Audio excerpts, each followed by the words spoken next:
No matter what they tell us. Oh my god, hey! Welcome back to my stage YouTube channel. If you're seeing me for the first time, hello! My name is Mickey Joe and I am obsessed with all things theatre. How are you? Are you well? I hope you're well. This is my Stager YouTube channel where I review shows that I have gone to see here in the UK and I talk about news and drama and gossip happening in the theatre industry worldwide. Today, I am reviewing a show that I went to go and see earlier in the summer at the Watermill Theatre in Newbury. This is one of my favourite little creative theatre spaces. It is as beautiful and intimate and theatrical as it is impossible to get to if you do not drive. And yet, I have started going quite frequently even though I do not drive. So, you know, I'm already lying to you. There you go. The trust has gone from our relationship. But the Watermill is a lovely little venue known for producing actor-musician shows, which is a sort of rising theatrical style, especially here in the UK. One of their best-known productions is probably Amelie, that was originally produced there for its UK premiere, subsequently toured,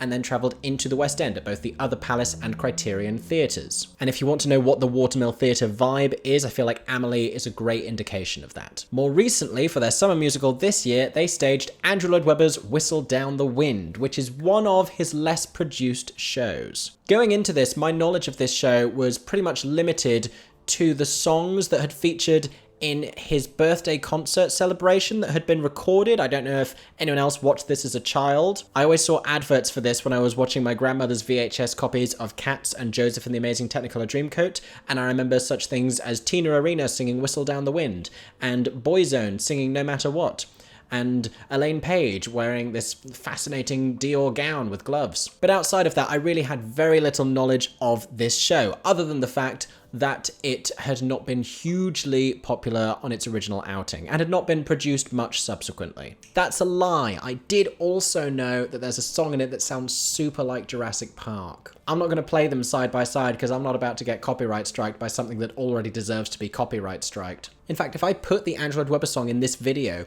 do we think I'll get copyright striked by Jurassic Park? That's the question. You can find this for yourself. Go and listen to the first verse and chorus of The Vault of Heaven, and I don't need to tell you what it sounds like. But I finally got to go and see this show, and today I'm going to tell you all about it. Buckle up, here is my review. Is that something I'm going to start saying? Buckle up, here is my review? Do you know why that is? I'm looking at a horse out of my peripheral. This is why. This is the problem. You did this to me.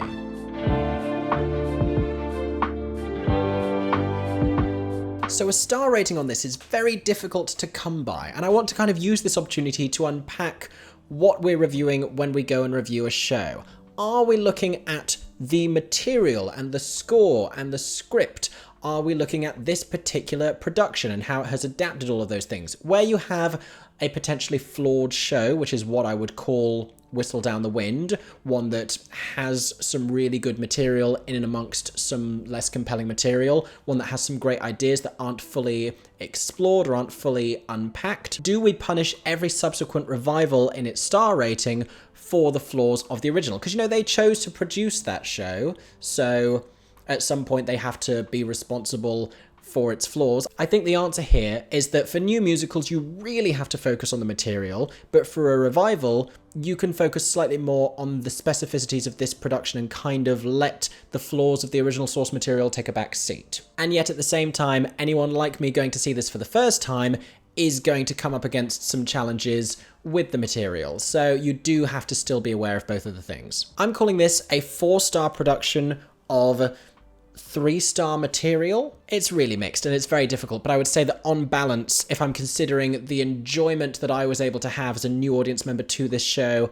I had a 3-star time. But that was much more impacted by the flaws in the material than this production, so bear everything that I've said in mind.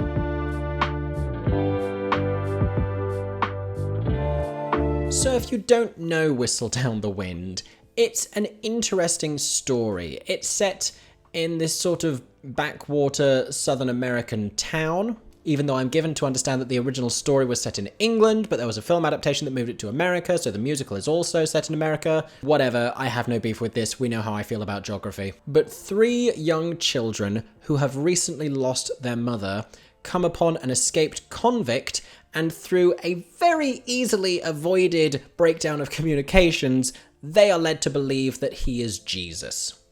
You know, if it's happened to me once, it has not yet happened. But I don't have a barn, so, you know, I have nowhere for a convict to flee to. Step 1, get a barn. Step 2, wait for Christ. Step 3, sing about it. And I would tell you more of the plot, or I would withhold more of the plot from you, but there is really very little. We just kind of riff on this idea. And it has some really interesting dialogue about the nature of faith and kind of the legend around Jesus and all this stuff, even with the show's closing moments, even as you are given to understand that you as the audience have a perspective on this that the characters who have been duped into thinking this don't, even while you think that dramatic irony is going on and you know something that they don't. Potentially, do we have a strong grasp on the situation? Swallow, the young girl who is the most committed to this belief that Jesus is in her barn and she is taking care of him, the protagonist of the show, she has such conviction and she has such belief in this that it does make you start to question it. There is a little subplot with one of her childhood friends and his girlfriend and a motorbike. The three of them, the boy, the girl, and the motorbike, all get about as much character development as each other. And that is kind of the show. Like I said, it has kind of had a little bit of an allegation of plagiarism leveled against it in the past. I don't think that's ever been in an official legal capacity, but you only need to go and listen to that song for yourself to form an opinion on that one. But whether you know them for the pop versions or not, there are some enduring popular songs in this show, and it does have its fans. I have seen a lot of people who are really haunted by this original production, and it's worth saying it is unlike a lot of the other stuff Andrew Lloyd Webber has ever worked on. It's a very interesting, very different vibe from him to do something that really feels more like a small chamber musical, and in that sense it probably makes more sense in this Watermill Theatre staging.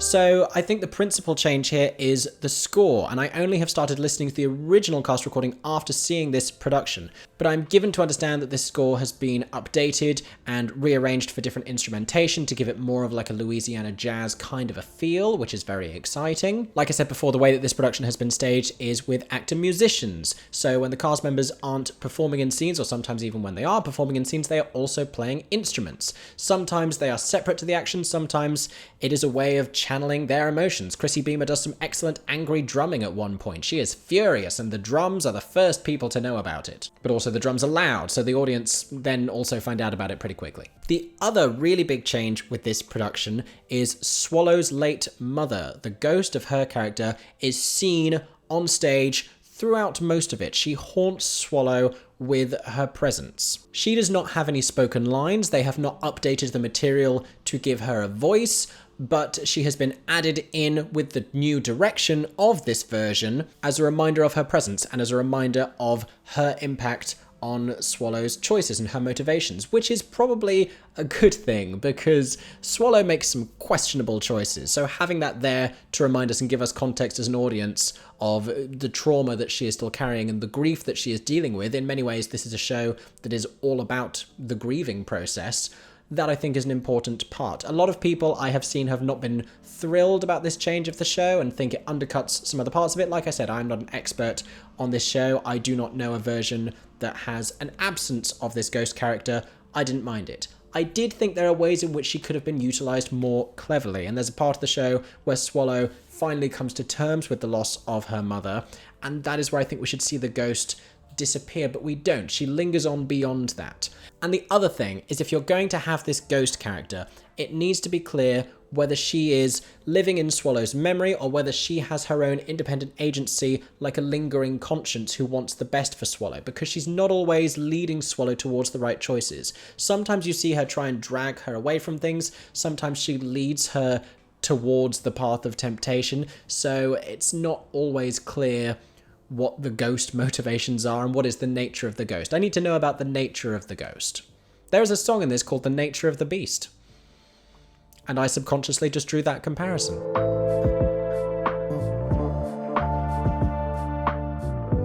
So I think it's time we talk about the performers. Now, as part of this segment, I am going to talk about some spoilers, so if you do not want to get spoiled for a moment very late in the show, you're going to have to skip ahead to the next talking point. Lydia White, who was recently seen in Little Women at the Park Theatre playing Jo, who was astonishing in that, Hey. She is playing Swallow in this, and aside from being a little bit old for this character, she gives a fantastic performance. You know, she's very believably juvenile in her acting. She just looks a little bit too tall and a little bit too much like the young woman that she is rather than the teenager she's supposed to be.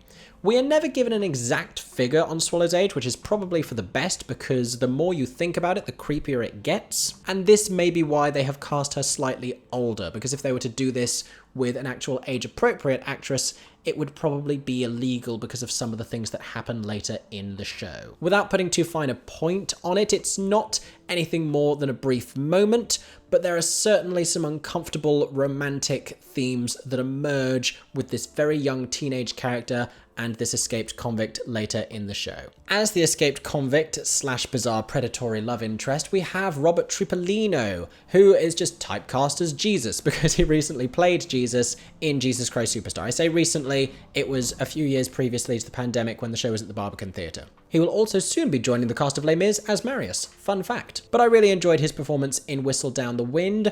I would have maybe liked a little bit more brutality from him. He sings in such a beautiful way, and his physicality was quite delicate. He is meant to be injured and sort of frail to a certain extent because of that, but I didn't get much of a threatening presence from him. And there are moments in the show where I wanted him to be more intimidating because I think Swallow's belief in him, in spite of that, would be all the more powerful. Rather than if he does come across as genuinely charming, then it seems more like he's just being very sinister and she's right to be taken in by that. It's not a testament to her incredible faith and her desperation for this to be Jesus. One of my favourites in this cast was Louis Cornay, who is always one of my favourites in everything he does, because he's such a committed actor. I describe him as chameleonic, which may or may not be a word, but it's how I describe him every time I see him in a show. This reminded me why I loved him in John and Jen so much. He transforms here. He doesn't get the biggest part to play with. He plays a childhood friend of Swallow's who clearly still holds a torch for her. The accent work he does is fascinating. I could listen to him read an audiobook in this accent, to be perfectly honest. And he has a great rapport with Chrissie Bhima, who plays his girlfriend. And Chrissie Bhima just brings energy to everything she does. She is such a dynamic performer. She is the kind of performer that the word dynamic was invented for. I can see why she keeps getting cast in things, because she must audition so well if she brings half that level of energy to the audition room that she brings on a stage. She is ferocious, and I love that about her. Again, Candy is not the most fascinating part that she has ever had the chance to play, or will have the chance to play in what I am assuming will be a very promising career. Interesting fact about Chrissie, she was the actress who was meant to be replacing Carrie Hope Fletcher in Andrew Lloyd Webber's Cinderella, so I wonder if there's something bittersweet about her going into another Andrew Lloyd Webber show, even though he doesn't have a presence on this because he is not producing it. It's just his work that's being revived, but she is still singing his score. I wonder if there is a catharsis in there somewhere, especially because a lot of the songs that she gets, the material that she gets, is reasonably frustrated.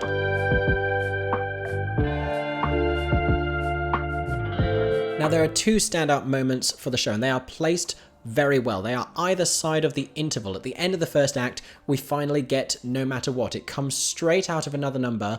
It has this very slow introduction that's very pared back against a music box, kind of a backing sound with the children taking in turns to sing. There is a substantial child cast in this show, if I had not already mentioned, and I had never heard the theatrical version of No Matter What before, and even though I was instantly reminded of Boyzone, it's beautiful and there's something compellingly theatrical. It reminded me instantly of If Only You Would Listen and If Only You Would Listen reprise in School of Rock, and I feel like Andrew Lloyd Webber was teasing at things he would go on to uncover more effectively with that later writing. As a fun side note, Andrew Lloyd Webber co-wrote this score with the lyrics being provided by Jim Steinman. Jim Steinman, who is better known as the writer of most of Meatloaf's material and the songs of Bat Out of Hell, the musical. And even though he has allegedly only contributed the lyrics to these songs, there are a couple of songs that feel much more Jim Steinman than they do Andrew Lloyd Webber in their melodies. Tire Tracks and Broken Hearts is one of these,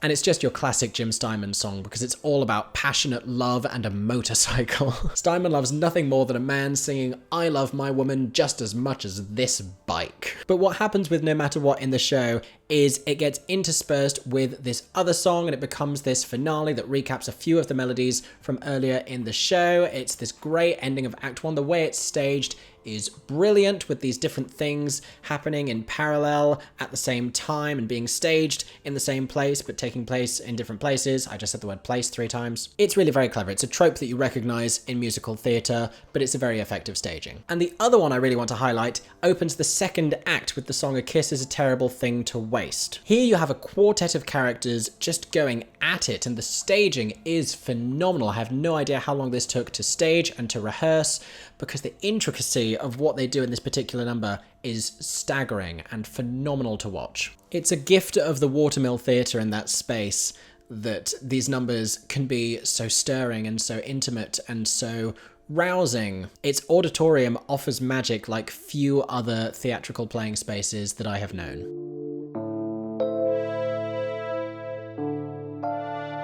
So the question I really want to ask out of all of this is, how easily can you enjoy it all because of the story that it is telling? And there are definitely questionable aspects of this story. I've said it before, but this is inherently flawed material that is telling an interesting and a unique narrative, but I did, after watching it, find it very hard to get past things that had happened towards the end of the story. Perhaps I should have realised that that's what the story was building towards, but I was just too hung up on the age of the characters to get behind some of the directions that it ended up taking. And yet, I know that this show has been around long enough that people will definitely have strong opinions on it. So I would like to hear all of them in the comments section. If you have seen this version at the Watermill or a previous version of this show, let us know your thoughts down in the comments section. And you do not have to agree with me. That is the beauty of theatre. It's very subjective.